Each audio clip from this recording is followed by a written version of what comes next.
All right. Good afternoon, guys. I'm still in Atlanta, and I should have been already to Salt Lake City. Nothing is moving here, so for my interest, unfortunately, it's 6:30 in the evening. In Salt Lake City, it's 4:30. This video is going to be in English, as you see, because I had just a few minutes ago another one in Russian. I'm kind of put shameless promotion on one, two channels. Later on, I will talk about them, but I would like to start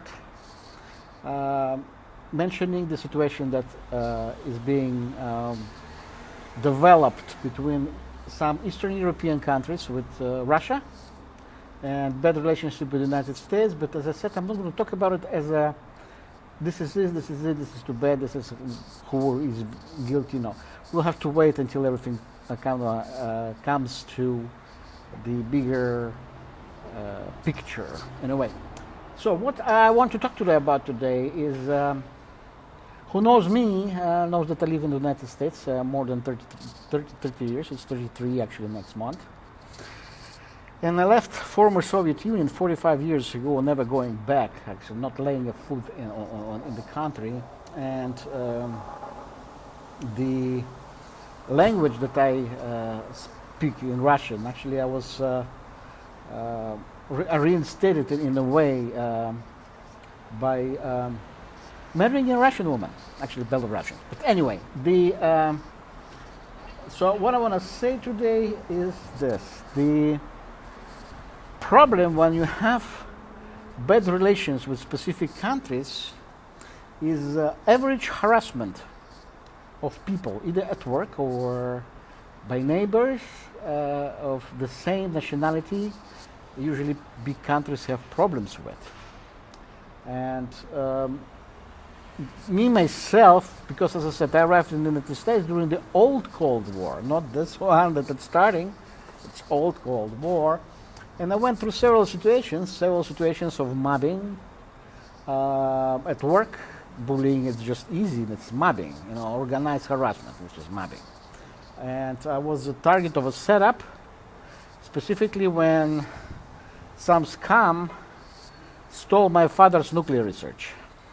That I was part of, in a way, I could have got some money. I never got any money from this. But so when the nuclear research, the patent was stolen, I was a target of not a trapper, but a simply direct setup.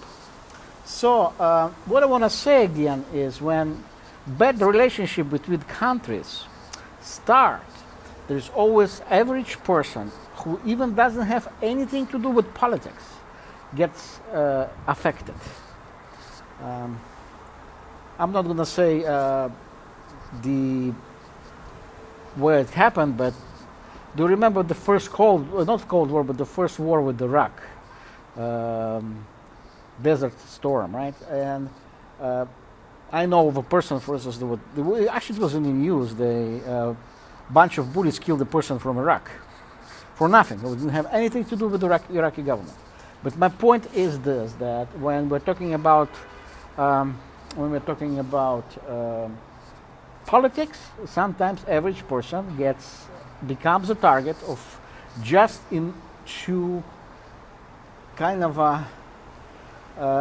get this group, that mob, to get rid of their bad feelings. And as I said, it very often happens at work, and I hope the state governments will ban this thing as enforce stuff. The problem when I was bullied in one of the companies and was in Utah, at the time, just the opposite. Everybody was encouraging it. So it's in a way a form of attacking people in order not to succeed within a specific area, kind of keep them out of the market. So you have, we don't want them here, and just give it like a Russian hate and so on. So this is one of those ugly things. So as I said, when my father's nuclear patent was stolen, research, I was a target of it, and it was a long time ago, the early 90s. And after the breakup of Soviet Union, I was already 5 years here. and in the United States. And yet, as I said, even if I left 45 years ago, I never have any knowledge. If they wouldn't bully me in a way, I wouldn't start researching things. This is how I found out my father has a nuclear patent. And so I kind of, I didn't document it, but I remember a lot of stuff. There's a technology that supposedly is developed a long time ago. It's a bullying technique, it's a target against targets, and it was developed fully in East Germany, secret police called Stasi. And Stasi developed a system called Zersetzung. It's very interesting. It doesn't have exact translation, but it's biodegrading. It's exactly what happens to a person, because the people who attack this person, they never directly attack this person, but they attack the structure around this person until the structure collapses and destroys practically livelihood of somebody. So I have two YouTube channels. One of them is called Sloboda US, that in general about my life in the United States and some stuff other that I do that I'm interested in. And the second one is called Gangstalking Insider. It's only English. And Gangstalking Insider is exactly what I do as a research. Research from Cold War, KGB, recruitment tactics. Then there is other things like, I would say, how people being attacked without them even noticing it. There is a financial gang stalking. It's called perpetual impoverishment, how people get attacked and they get their money stolen. And how elderly people attack, like my mother. I will do a specific video for this, about my mother from 2016 here in Atlanta. And medical gang stalking. And you will see, if you go through this, you will see. It's in English only, so for a lot of people it's going to be easy who live in the United States or English-speaking world.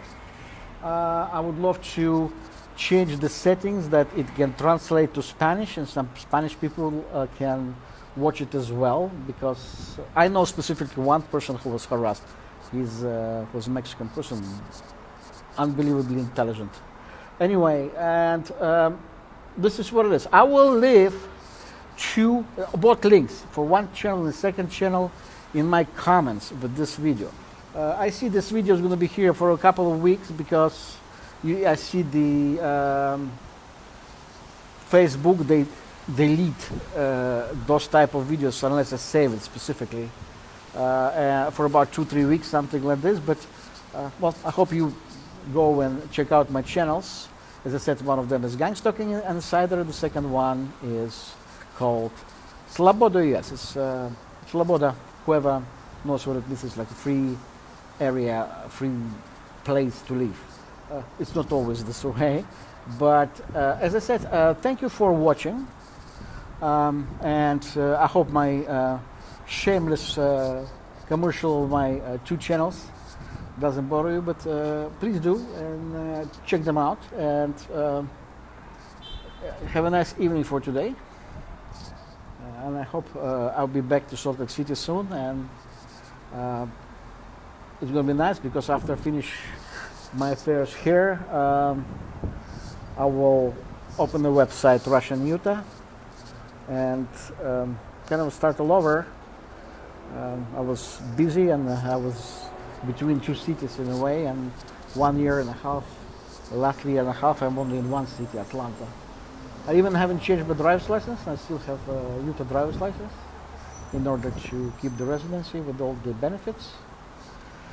And so this is it pretty much. As I said, you have a good evening, and please check out my channels. Thank you.